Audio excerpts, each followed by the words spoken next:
Linda, starting tomorrow, our parents are moving in with us. I bought the house with the yard, so no complaining if you're not a fan. You might end up sleeping outside, that. On moving day, Michael, my husband, dropped the bomb about living with his parents. He also decided on this house without consulting me and left me to handle all the house hunting. It's like he sees me as a maid or something, thinking I don't have a say. So I said, fine, then I'll sleep in the yard from now on. But don't be surprised by who joins me. Why are you being so stubborn? Just do as you're told, like always. Don't worry, you won't regret it. Sleep tight, but don't choke on your own spit. Okay, those last words are on you. You'll regret this, mark my words. And with that, I started getting ready, picturing Michael's worried face. The next day, he came to the yard and immediately frowned when he saw the tent I had set up.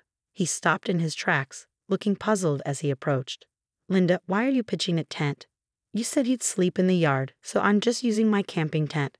It's spacious out here, I replied calmly, stepping out of the tent with a smile.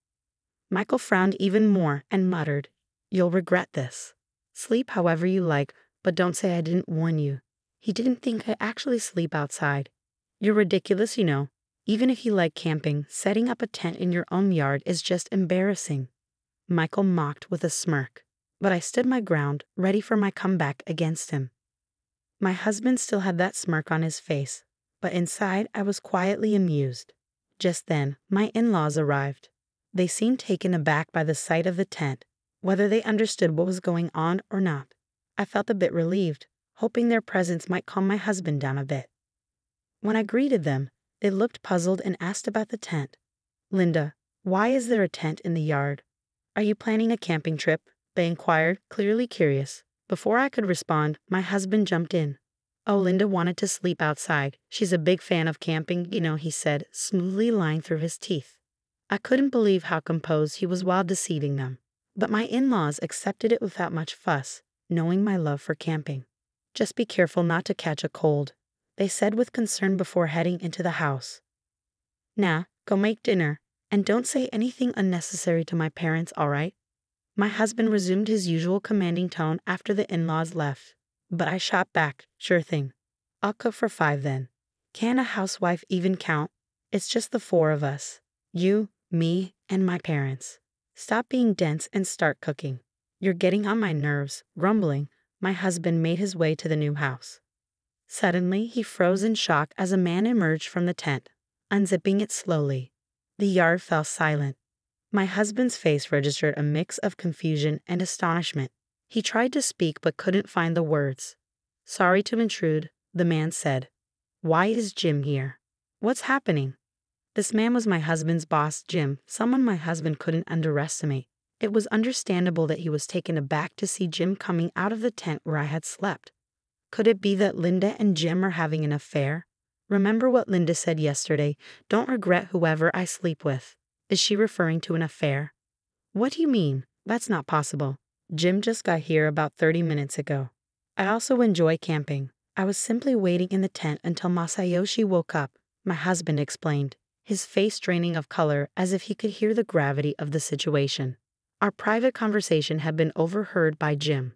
I had heard from Linda before, but I didn't want to believe until now that you were hiding your true nature and mistreating your wife. Jim spoke slowly and calmly, but his words carried a hint of anger towards my husband. Panic swept over my husband's face, and his body began to tremble. No, that's not it.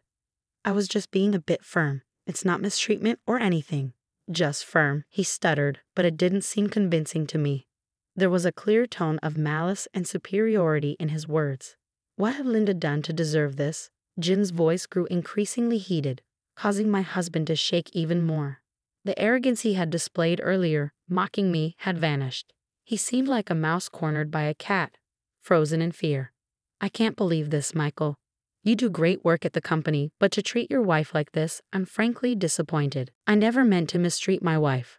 I've just been stressed lately with work not going well, and I guess I took it out on her, my husband said, sweat dripping down his face as he searched for excuses, his mind racing.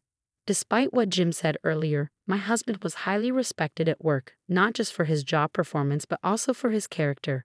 If you didn't know better, you wouldn't believe he could treat his wife poorly. But both Jim and I knew the truth. all the things my husband was hiding, and Jim's visit today was connected to those secrets. Then Jim quietly mentioned a woman's name to my husband, Lily Smith. You're familiar with her, right? Yes, she works at a client I handle. Is there an issue with her? She's my wife. Immediately, my husband's eyes widened with shock and confusion, rendered speechless. His expression shifted instantly to one of surprise and fear. Jim stared at my husband with a cold gaze. Gathering his courage, my husband began to speak hesitantly. Lily is Jim's wife. But that can't be, you have different last names. Lily uses her maiden name at work. It's easier for everyone if she's referred to by the name they know. Many women at her workplace do the same. I didn't know anything, and I've made a terrible mistake. In truth, my husband was having an affair with Lily Shimamoto, unaware that she was his boss's wife. Jim had come today to address the affair. I was truly stunned when I learned about your affair, especially that the other woman was my wife. This isn't something that can be shrugged off as a misunderstanding, and regardless of who the other person is, having an affair is unacceptable, Jim stated firmly. You heard it from Linda. Hey Linda, how long have you known? Since when? I've known for several months, since around the time Michael started to withdraw after learning about my infertility, I responded. The catalyst for my husband's mistreatment was my infertility discovery. While undergoing treatments, my husband was unsupportive and distanced himself, leaving me feeling alone. One day, when he claimed he was on a business trip, I accidentally witnessed him leaving for a romantic getaway. That's when I decided to investigate his affair, leading me to discover that his mistress was his boss's wife. Empowered by this revelation, a thirst for vengeance ignited within me. Then my husband floated the idea of purchasing a house in the countryside. His proposal became the catalyst for propelling forward my revenge scheme. I closely monitored his actions and meticulously crafted my plan for retribution, which led to the current circumstances. Michael, you claimed you wanted children, so I decided to redouble my efforts with the infertility treatments. But instead of standing by me, he began to ignore me completely. You left me for Lily, didn't you? You just admitted you never meant to mistreat me, but you were doing it on purpose, weren't you? You were pushing me to my breaking point, aiming for a divorce. Keeping me in the dark about living with your parents was all part of the torment, wasn't it? What do you have to say? Every word dripped with fury as my husband stumbled over his response. I could see that I had hit a nerve. With a piercing stare, I locked eyes with my husband, while Jim's gaze conveyed a mixture of disappointment and disdain. My husband's face turned pale, and his body shook, but he pushed himself to speak, adamantly denying the truth. I admit I may have been tough on Linda, but I strongly reject the accusations of an affair. It's just a baseless claim from Linda and Jim. There's no evidence, right? Linda mentioned a romantic trip, but I simply ran into Lily by chance during a business trip. We had meetings and went for drinks because of work, but there was no affair. I understand, indeed, there's no evidence. We haven't prepared any, right? There's no proof, but you're definitely having an affair. Admit it and apologize to Jim first. Linda, enough now. I didn't have an affair. If you want me to confess, show me the evidence. Don't act all high and mighty and order me around. My husband erupted in anger, his words aimed at me without restraint. The tension in the air crackled with my husband's fiery rage, a clear sign that he felt cornered with nowhere to hide his true self. Unknowingly, he was digging his own grave. What's the matter, Michael? Why are you shouting like that? It's echoing inside the house, I remarked, bewildered by his outburst. Oh, isn't that gentleman over there JLI? I'm terribly sorry for causing a disturbance. Actually, I came today to discuss Michael's affair, Jim announced calmly. The in-laws were undoubtedly stunned by Jim's words. They stood frozen, mouths open in disbelief, as a heavy silence settled over the scene. After a tense 10 seconds, Michael's father-in-law cautiously spoke up. Is it true about the affair, Michael? I find it hard to believe Jim would joke about something like this. Can you explain so we can understand? Dad, it's not true. I'm innocent. Jim is just assuming I'm guilty without any evidence. I swear I haven't done anything like that. You can trust me. Linda, what's happening? I don't understand anything, Mother, Michael protested. I'm sorry to have startled you, but what Jim is saying is true. Michael has been having an affair, and the other woman is Jim's wife. Now, I will prove it, I stated firmly. With that, I pointed to a specific spot. Michael and the in-laws followed my gaze, but all they saw was the tent in the yard. Confusion etched their faces, but they were about to witness something shocking. "I'm so sorry," Lily apologized as she emerged from the tent. Jim hadn't arrived alone. Lily accompanied him. Thus, the entire conversation had been overheard by Lily as well. Meeting Lily for the first time, the in-laws were startled to see an unfamiliar woman stepping out of the tent. Meanwhile, my ex-husband was profoundly shaken by the realization that his affair partner had been nearby all along. "We don't need evidence, Michael. Lily has already fully admitted to the affair." "Actually, we do have evidence, but having Lily confirm it seemed quicker. I also wanted to see your reaction, and you certainly revealed your true colors. Unknowingly, you were digging your own grave. Bringing Lily here, has she already told you everything?" Michael's question prompted Lily to nod silently. Once again, Michael's body trembled, and his face drained of color. "Father, mother, as I mentioned earlier, I have been mistreated by Michael. I wasn't even informed about this living arrangement. I had to sleep in a tent in the yard because Michael ordered it. He treated me as disposable because of my infertility and chose to have an affair with Lily. I don't understand, Michael. You told us changing our environment might improve the chance of fertility treatments. Was that all a lie? You said you would support me, right, Michael? Instead of supporting me, you were planning to abandon me." I confronted, the disappointment and anger of my in-laws finally bringing Michael to his knees, where he prostrated himself on the ground, rubbing his forehead fiercely against the earth. "I'm truly sorry. I was shocked to discover Linda's infertility. Having children was my dream, so I thought if I couldn't have children with Lily, I'd need to remarry someone else. That's when I met Lily, thinking she could fulfill my dream." Michael trembled as he desperately confessed, seeming to realize that excuses wouldn't suffice anymore. Without lifting his forehead from the ground, he continued to apologize profusely. But then his body was abruptly thrown to the ground with a dull thud under the furious gaze of his enraged father-in-law.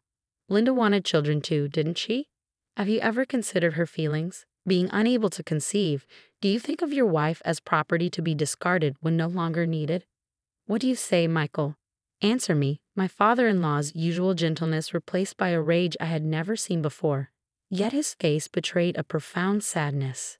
It was unthinkable that his beloved son could commit such inhumane acts behind the scenes and still attempt to justify them. "I've never been a parent, but the thought of my own child doing such things would tear me apart," my father-in-law expressed with anguish as Michael lay on the ground. His mother approached with a similarly pained expression. "Michael, I'm going to divorce you and claim alimony for the mental anguish you've caused," she declared, presenting the already filled-out divorce papers. Michael, still prostrate, took them. However, in a shocking turn, he retorted, "Dad's right. A wife is just property to me, disposable when no longer needed. Clearly, it's all Linda's fault. Had I known about her infertility, I wouldn't have married her. Discovering it after marriage feels like a fraud. What alimony? You, the infertile one, should be paying. Don't you dare."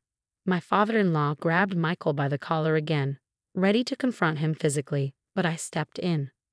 "Linda, why stop? Are you planning to forgive Michael?" he questioned. "No, father. I will never forgive Michael. But I won't let you harm yourself over him. He's not even worth hitting now. Please let me handle this," I calmly responded, leading my father-in-law to slowly release Michael's collar. After taking a deep breath, I pulled out a piece of paper and addressed Michael. "So everything is my fault because I'm infertile, and you're the victim, right?" Michael was left speechless as I handed him the paper, which contained results he had never anticipated. "Me, infertile? I can't produce children." It turned out the cause of infertility wasn't solely mine, but also Michael's. I had requested him to provide a sample for testing, knowing that infertility isn't always due to the woman. The results diagnosed Michael with azoospermia. While there might be a chance for recovery with treatment, it seemed challenging. I had intended to inform Michael, but he was too preoccupied with his affair to engage in a proper conversation with me. Ironically, now was the first time we truly confronted each other after so long. "I don't believe this. Is this some kind of setup by Linda? Trying to frame me? It won't work," Michael protested. "It doesn't matter if you don't believe it. You'll eventually come to understand. My only desire is to sever ties with Michael and ensure he faces the consequences he deserves." Now, sign the divorce papers quickly, I urged. Are you serious? With that tone, it's gotta be a lie. Tell me it's a lie. Michael repeatedly reviewed the test results, his head in his hands. Jim, the in-laws, and I could only sigh deeply at his state. Lily appeared to be filled with regret as well. Leaving Michael behind, we stepped away from the new house, and Jim and his wife returned home to discuss further. The in-laws then apologized to me, expressing their regret. We might not have been aware, but we failed to see the pain Linda was going through. We don't expect forgiveness, but this is how we feel. We will do whatever we can for you. Even if you divorce Michael, we will always be on your side and ensure he takes responsibility. Just wait and see. There was no need for you to apologize. I was at fault too for not speaking up sooner and allowing myself to be pushed around. Plus, I almost caused you both a lot of trouble because of me. Actually here, I decided to reveal a fact I had kept hidden from my in-laws. I confessed, surprising them. But they chuckled at my thorough preparation, murmuring, "It's all Michael's doing." After finalizing the divorce with my husband, I returned to my parents' home. It didn't take long before I received frantic calls from my ex-husband. "Linda, what's happening? This is all you're doing, isn't it? Answer me." His voice left no room for negotiation. Even over the phone, I could sense his sheer desperation. Suppressing a laugh, I decided to reveal the truth. "Why so panicked? I don't know much except maybe that the new house you bought is defective." "Hey, stop joking around. I just realized it's uninhabitable because I've been too frantic to notice. What are you going to do about this?" "I'm not doing anything. You pushed the house hunting onto me, so I just followed your orders. You were the one who made the final decision to buy her, right? Is there a problem?" The decision to purchase the house with a yard was solely made by my husband, yet he dumped the entire search on me. At that point, I had already considered revenge, leading to my strategy of making him live in a defective house. You can check online for signs of a defective house, like uneven floors, ceiling checks, and door and window operations. I created a checklist and went to the viewings, choosing the property with the most issues. My ex-husband's reaction confirmed that my plan had indeed worked. The only miscalculation was his secret plan to live with my in-laws, which could have caused them great trouble. Thankfully, they now live peacefully elsewhere, away from him. "Linda, help me out. I can't afford to move with the alimony payments and I've lost my job. There's also the fertility treatment. I truly regret everything. I shouldn't have cheated. I should have valued you more." "So you only realized you were wrong after finding out you're infertile? Well, that's good for you. You should reflect on your regrets and start over. Good luck living alone." Wait. Weren't we married? Don't abandon me, please. Listen to me." His self-centered remarks nearly drove me to explode with anger. Done with him, I found any further interaction merely troublesome. Yet, I had to make my point clear. A wife is not property to be discarded when no longer needed, Michael. You said that, remember? Let me reiterate, you are no longer needed in my life. You're expendable. Live with your regrets forever. Goodbye. I could still hear his voice through the phone, but I hung up without a second thought and blocked the number. He probably learned the hard way that some actions are irreversible.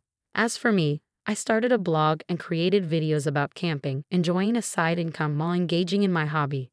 Jim, now divorced, had more free time and occasionally joined me for camping trips or helped with my video projects. I'm truly grateful that Jim and my in-laws stood by me. When I expressed my gratitude, Jim said, "Ignoring such a wonderful woman like you, Michael, really baffled me. If you ever need help, feel free to reach out." Perhaps due to my vulnerable state, my heart skipped a beat. But it wasn't until years later that I realized this flutter was real. Yes, Jim and I ended up getting married. But that's a story for another time.